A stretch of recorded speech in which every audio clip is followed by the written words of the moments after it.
Bismillahirrahmanirrahim. Elhamdülillahi Rabbil alemin. Vessalatu vesselamu ala Rasulina Muhammed ve ala alihi ve ashabihi ecma'in. Esselamu aleykum ve rahmetullah. Əşrəf Əli Təhanəvi rahiməhullah öz qələmə aldığı Əxlaqı Gözəlləşdirməyin Yolları adlı kitabında harama baxmağın müalicəsi başlığı altında bizlərə belə nəsihət edir. Harama baxmaqdan özünü xilas edə bilmək üçün böyük bir mücadiləyə girmək lazımdır. Bunu bilməlisən ki, insan üstün bir himmət və zəhmət olmadan sıradan bir şeyi belə əldə edə bilməz. Misal olaraq, bədənsəl bir xəstəliyə düşdüyün zaman dadsız dərmanlar içməyə rıza göstərirsən. Niyə? Hədəfin yaxşılaşmaq olduğu üçün bu dadsızlığa qatlanırsan. Ruhsal bir xəstəlikdən qurtulmaq üçün daha çox çətinliyə qatlanmağın lazım olduğunu bilməlisən. Bu şuuru qazandıqdan sonra sənə harama baxmaqdan qurtulmağın dərmanını söyləyirəm.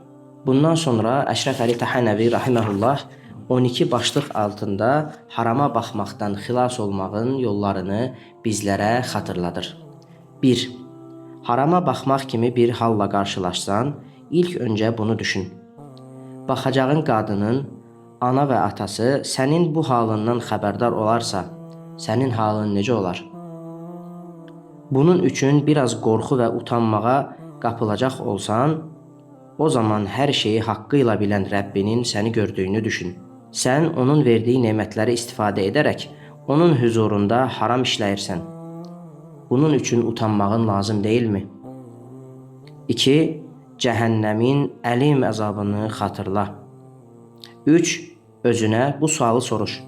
Əgər başqa biri mənim həyat yoldaşıma və ya qızıma belə şəhvət və kəm gözlə baxarsa və mən bunu bilsəm, nə edərəm?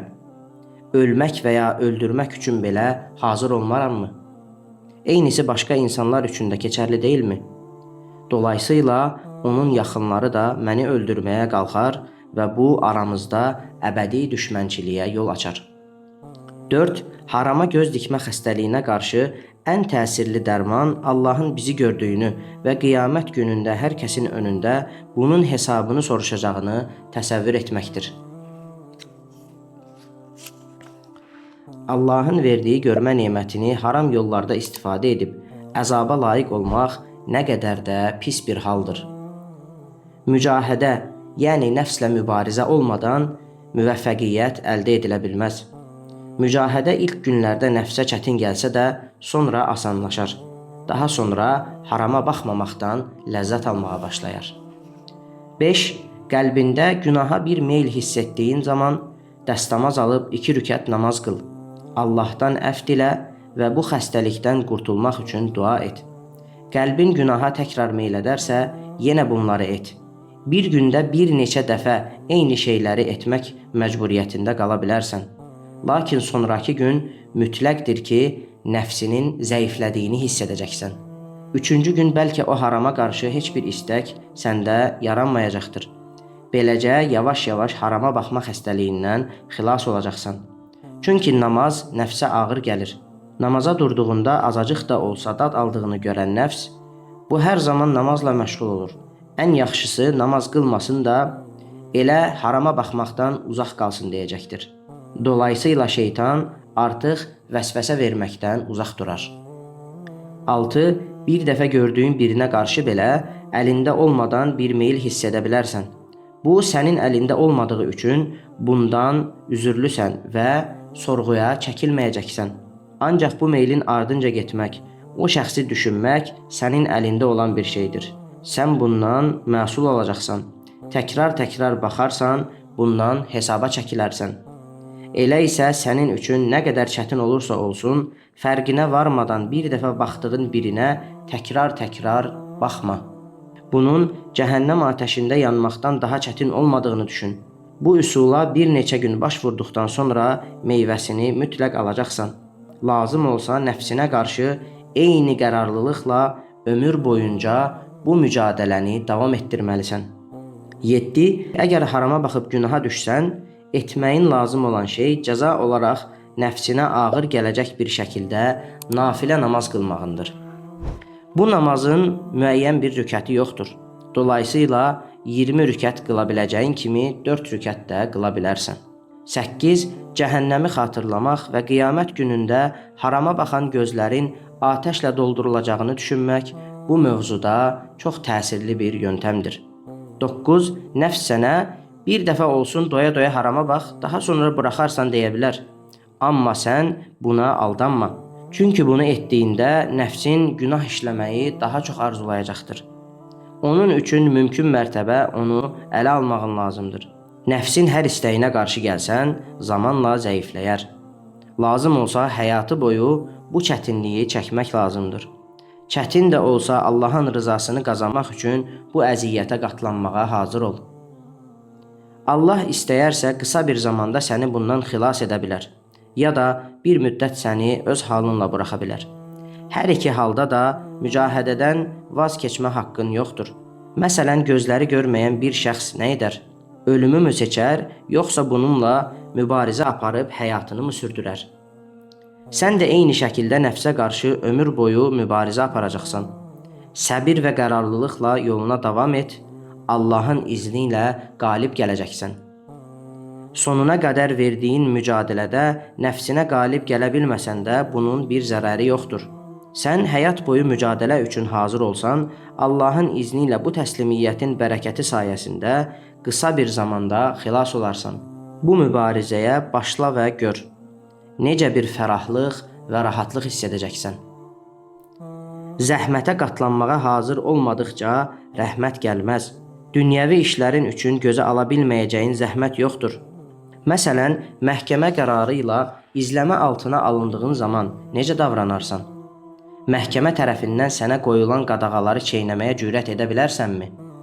Elə isə sənin üçün Allahın vəzifələndirdiyi mələklərdən qorxmursanmı?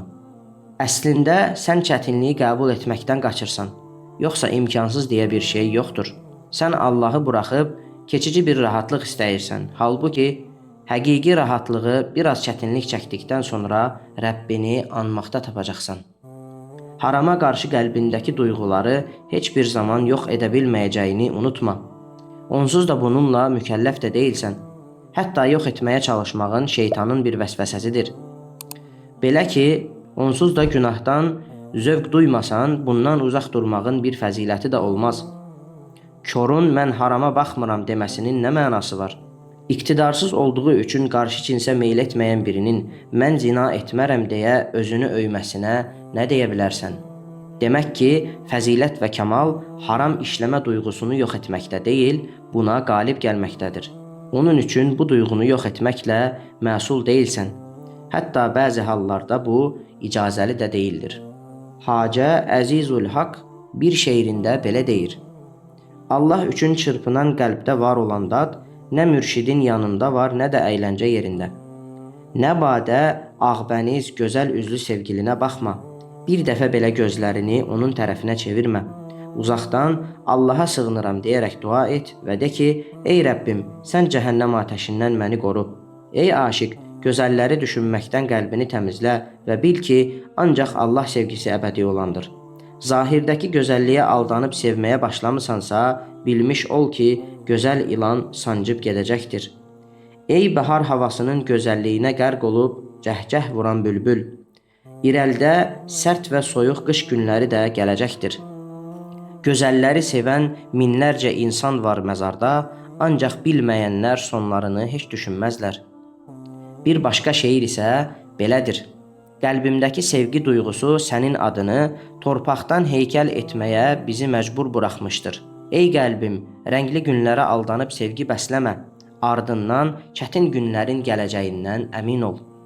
Daha sonra imam 10-cu maddədə belə buyurur: gözəl biri ilə qarşı-qarşıya gəldiyin zaman, əgər nəfsin bir dəfə baxmaqda bir qəbahət yoxdur, bundan dolayı kimsə bir şey deməz, günah da olmaz deyərsə, anla ki, bu nəfsin böyük bir hiləsidir. Əslində sən bundan üzürlü də deyilsən.